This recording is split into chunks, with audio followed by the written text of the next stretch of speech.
Buenos días, tardes, noches. En este video les quiero mostrar un tratamiento de destilación de agua en una planta de tratamiento de aguas residuales. Entonces, en este caso vamos a aplicar la transformada y la transformada inversa de Laplace para poder hallar el comportamiento en función del tiempo de un tanque para poder destilar agua y separarla de sales, de una concentración de sales que llamamos salmuera. Entonces, vaporización de agua en un tanque. En una PETAR, planta de tratamiento de aguas residuales, requiere hacer una separación por destilación del agua para separarla de la salmuera. Concentración alta, digamos, de sales como cloruro de sodio, cloruro de potasio, etcétera. Para ello disponen de un tanque cilíndrico donde realizan la destilación en un proceso estacionario. El tanque cilíndrico se encuentra al vacío a 20 kilopascales debido a una bomba que succiona constantemente la alimentación de la salmuera. La alimentación de la salmuera antes de la succión ingresa a presión atmosférica y 55 grados Celsius. Hay un tratamiento, digamos, lo calientan antes.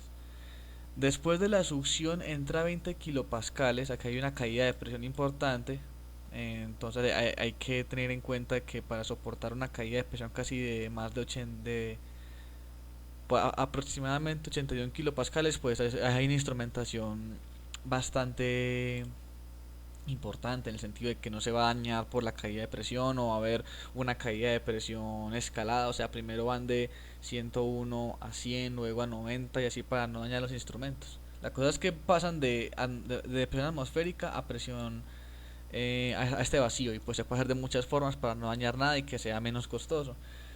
Entonces, donde el tanque cilíndrico es calentado por encima de 60.06 grados Celsius. Entonces aquí tenemos ya uno digamos, de los procesos de vaporización. En este caso, para pasar de este calor sensible a este calor sensible, o sea, de este temperatura a esta temperatura por calor sensible, pues no hay mucho costo energético si hablamos del agua. Ya luego hay que vencer un calor latente, pero eso ya se hace en un balance de energías que en este ejercicio no vamos a tratar. Aquí vamos a tratar con nada más términos básicos. Para vaporizar el agua vaporizada se escapa por un conducto superior que conecta a otra bomba que realiza succión para mantener el vacío de 20 kilopascales. Es decir, hay dos bombas que se encargan de prever que dentro del tanque de calentamiento haya 20 kilopascales de vacío. ¿Por qué? Porque les conviene. De hecho, el modelo que se usó para esta destilación conviene que sean 20 kilopascales según el diseño que se hizo. En el fondo del tanque hay una apertura que se abre cada 2 minutos para extraer la salmuera húmeda, o sea que vamos a tener también salida de agua, no tanto como en la destilación, pero hay una salida de agua que va a estar, digamos, impregnando la sal. En este caso nos interesa es separar lo que más se pueda de agua. Para mantener el vacío a 20 kilopascales generado por las bombas de succión, la altura del agua con salmuera debe permanecer tal como se describe en la figura, donde hay un rótulo que dice DHT que nos va a decir, digamos, hasta en qué puntos puede ir variando. Y se puede vaporizar completamente el agua y separarla de la salmuera. Demuestre una ecuación que permita cumplir con el requerimiento del proceso. Entonces, aquí tenemos el diseño aproximado de lo que se relata. Entonces tenemos el tanque cilíndrico en el cual vamos a tener en uno una entrada de agua líquida, ¿cierto? Bueno, no agua líquida, sino agua con salmuera, o sea, es una carga acuosa con bastantes sales, cloruro de sodio, cloruro de potasio. Nos interesa extraer el agua. Como las sales iónicas tienen un alto grado, un alto punto de fusión, un alto punto de ebullición, pues no se van a evaporar a la hora que estemos separando el agua por medio de vaporización. Entonces ahí tenemos un gran punto, digamos, en el sentido de que conviene separar por destilación. Entra aquí, antes de entrar, pues hay una bomba que hace el vacío. Entonces puede hacer un vacío fraccionado, es decir, primero pasar de 101 kilopascales a 100, luego a 90, 80 y así. O pues si tienen la instrumentación potente para separar, para aguantar una caída de presión de más de 81 kilopascales en un instante, pues perfecto. Igual lo dudo. Entonces entra aquí la salmuera en el cilindro. Acá abajo está la apertura donde sale la salmuera con humedad, con una cantidad, digamos, relativamente poca de agua comparado con lo que vamos a rescatar. Y en la parte superior está el conducto donde se va el vapor de agua, el vapor saturado de agua, entra en contacto con la nueva bomba, que va a ser otra cambio de presión, otra caída de presión de 20 kilopascales a presión atmosférica. Entonces supongo que también lo hacen de manera tal como les explicaba antes aquí. Y únicamente por efecto de cambio de presión, el agua que pasa aquí va a ser agua saturada, o sea, agua líquida. Entonces, lo que nos interesa va a ser, digamos, esta parte. El límite que puede tener de altura para que esta presión se conserve y podamos usar este cambio de temperatura es el que se muestra en esta figura, un DHDT, que no conocemos, pero vamos a demostrar. Entonces, para esto pues se toman los datos. En la alimentación salmuera, la presión es 1 atmósfera antes de entrar. Esa temperatura de calentamiento acá es 988,05 kilogramos por metro cúbico. Hay que corregir este valor, que es la densidad de esta temperatura. Esto sería a 20 grados Celsius. Acá tenemos ya, luego de entrar, ¿cierto? El vacío que puede generar, el vacío que hay aquí adentro a 20 kilopascales con la temperatura de ebullición a esas condiciones y las densidades respectivas. Entonces, aquí pues voy a tener que acercar la imagen porque el escaneo no fue tan eficiente. Y les iré explicando. Primero hacemos un balance de materia solamente para el agua, porque es lo que nos interesa separar. Entonces tenemos entradas menos salidas más generación menos consumo es igual a la variación en el sistema. Entonces tenemos la entrada, que es la derivada de la masa 1 respecto al tiempo, menos la salida. En este caso tenemos dos salidas, entonces sería la masa en el 2 respecto al tiempo y la masa en el 3, aquí no se ve el 3, respecto al tiempo, igual a la derivada de la masa, digamos la variación de masa en el sistema respecto al tiempo. Entonces, como necesitamos mantener este volumen constante, pues lo más conveniente es llevar todas estas unidades de masa a un equivalente con una unidad geométrica, en este caso el volumen. Entonces, ¿cómo hacemos eso? Sabemos que masa es igual a densidad por volumen.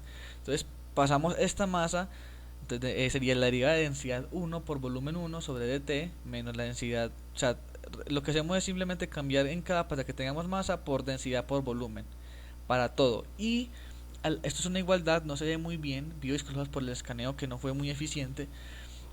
Tenemos ya, en este caso necesitamos el volumen del sistema, que es el tanque cilíndrico. Entonces va a ser el área de la circunferencia que hay aquí en la base del cilindro por la altura que se requiera mantenerlo digamos en una altura de tolerancia que permita estar por debajo y no por encima, o como se especifique en el proceso. Entonces tenemos el área, la altura y la densidad 3. Tenemos densidad 1, densidad 2 y densidad 3. Entonces, digamos que es lo que tenemos aquí como primer punto, que como estamos a esta temperatura, más que toda temperatura, tanto en el punto 2 como en el punto 3 son la misma temperatura, pues la densidad va a ser la misma. Entonces densidad 2 va a ser igual a la densidad 3. De hecho, por eso es que acá se colocó densidad 2 igual a densidad 3, no se ve muy bien, pero esta es la, digamos, como la condición para que cuando rotulemos esta ecuación, aquí y aquí quede como densidad 2. Listo, pasamos acá. Entonces tenemos la derivada de la densidad por el volumen, ¿cierto? Todo esto aquí pues lo que hicimos fue simplemente rotular otra vez la ecuación. Y en este caso ya empezamos a mirar términos que sean variables y que no sean variables para poder sacarlos de la derivada. En este caso, como estamos derivando dos términos adentro, pues es una regla de la cadena. Pero ¿qué es lo que pasa? Que la densidad en este caso no va a ser, o sea, la densidad en el punto 1, la densidad en el punto 3, que digamos son las salidas, no van a ser dependientes del tiempo. Como no son dependientes del tiempo, entonces salen de la derivada. Aquí la densidad 1 sale fuera de la derivada, la densidad 2 sale fuera de la derivada, está igual, y pues queda igualado a esto. Aquí aún no hemos sacado porque estamos concentrados en la parte pues de la definición de este balance de masas. Acá sacamos factor común, ambos son negativos, aquí tenemos un más, simplemente factorizamos y quedan los dos negativos. Listo, acá ya sacamos la densidad del sistema fuera de la derivada y queda pues el área y la altura. El área pues es constante, luego la sacamos, pero la altura sí va a estar variando. Entonces eso es lo que tenemos que tener en cuenta después. Listo. Eh, bueno, aquí lo que hacemos es nuevamente rotular la ecuación, pero en este caso necesitamos rotularlo en otra unidad que pues como es un flujo estacionario, como es un proceso estacionario, si yo tengo el volumen respecto al tiempo, obtengo litros sobre segundo, metros cúbicos por hora. Unidad de volumen sobre unidad de tiempo es unidad de caudal. Entonces aquí lo que hacemos es densidad 1 por la derivada del caudal 1. O sea, lo que hacemos es tenerlo, digamos, como referenciado. Aquí normalmente es Q de T, pero es para tener en cuenta de que este caudal, o sea, que esta unidad es de caudal. No es que va a quedar metros cúbicos sobre segundo al cuadrado, no, sino pues, es para tener en cuenta, digamos, como esta rotulación. Luego ya tratamos con eso. Entonces, hacemos o sea, todo en total es cambiarlo todo por caudal, sería Q de T. Y en este caso ya por definición de la ecuación de Bernoulli sabemos que la derivada del caudal, digamos la función del caudal respecto al tiempo, es menos dos veces la función de la altura de esta variación del tanque sobre la resistencia que oponga al fluir. Entonces aquí tenemos esta definición y luego le damos a la densidad del sistema, ¿cierto? Por aquí ya lo que hacemos es derivada de h sobre dt. Aquí tenemos pues unas ecuaciones que nos pueden servir para identificar este comportamiento. Entonces ya bajamos nuevamente, aquí ya se ve más claro todo a comparación de la anterior página, y es en este caso pues lo que se hace es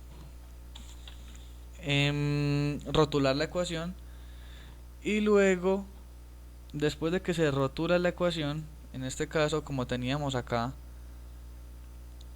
esta densidad que está multiplicando con factor común, pues entra aquí con todo este factor. Entonces aquí queda de esta manera. Acá ya lo que hicimos es cambiar justamente o sea, lo que era de QDT pues simplemente es un caudal en función del tiempo. Con la densidad, aquí ya esto entró a multiplicar y aquí esto pues ya aquí sacamos el área, porque aquí el área no va a variar, es un cilindro, entonces no va a variar. Queda el área fuera de la derivada y ya con esto pues empezamos a dejar términos solo de la ecuación y otros términos a otro. Entonces tenemos en este caso este término es de caudal, entonces lo dejamos en la parte izquierda porque acá tenemos un HDT y un DHDT. Entonces las derivadas las vamos a igualar a un lado de la ecuación. Entonces esta derivada que está aquí, esta que está aquí, pasa a otro lado con la derivada para dejarlo ordenado. O sea, aquí ya simplemente lo que hacemos es rotular densidad del sistema como densidad sub S y rotularlo de esta manera para que quede todas las funciones en la izquierda de la ecuación y el caudal en la derecha. Lo que hicimos simplemente fue girar la ecuación y ya con esto empezamos a aplicar la transformada de Laplace. Entonces área, densidad, en este caso dH/dt, ¿cierto? Esto en Laplace, o sea, si aplicamos Laplace a este término de aquí, pues estas dos son constantes, las constantes salen de la transformada de Laplace, entonces quedaría la Laplace de esta derivada que es SH de S. Listo. Aquí simplemente 2 por la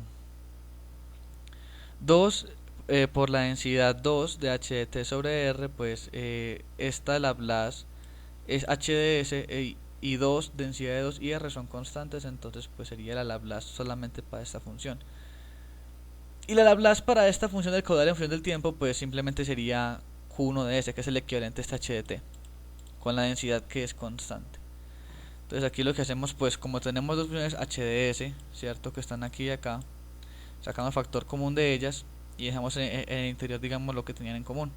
Esto queda igualado, luego despejamos h de s para que quede este denominador. Lo que hacemos es arreglar la fracción para que quede numerador denominador de esta manera y luego aplicar la Laplace inversa. Entonces acá lo que hacemos es tomar todos, digamos, los valores que son constantes para que no afecten la operación de de Laplace inversa. Entonces se aplica la Laplace inversa para que cuando tenemos esta expresión, el, el caudal que también está, digamos, en función de S pasa a otro lado a dividir, y tendríamos justamente esta expresión para sacar el Laplace inversa. Aquí la tenemos explícita. Entonces sería a todo esto, este valor es constante, el R por densidad de 1, entonces sale de la Laplace inversa, tenemos acá el 1, y aquí tendríamos el valor S multiplicado por 3 constantes más 2 densidad de 2, que es otra constante. Esto es el equivalente, de hecho es el equivalente al aproximado a la Laplace inversa de AS más B como denominador de 1. Y esto es igual pues a esto en los libros de cálculo. Entonces sería 1 sobre A por Euler a la menos BT sobre A. Entonces lo que hacemos es aplicar esta fórmula para esta operación. Y lo que hacemos es, pues aquí dejamos esto especificado como que la Laplace inversa de estas dos funciones en cociente. Y tendríamos este valor que está acá en el numerador, ¿cierto? Que iría pues en la parte de aquí de este transformada inversa. Tendríamos el A, en este caso el A sería pues A, R y densidad de S que van aquí, por el Euler, ¿cierto? De menos, en este caso menos va a ser BT, en este caso B es 2 densidad de 2, entonces aquí queda 2 densidad de 2 por T, que es la función del tiempo, dividido A, que es AR densidad del sistema. Acá es densidad del sistema. Y esa sería, digamos, la demostración de la ecuación que puede definir cómo se comportaría en tiempo para poder mantener esa línea de H sobre dt. Sin más, muchas gracias por la atención prestada. Cualquier duda estoy atento.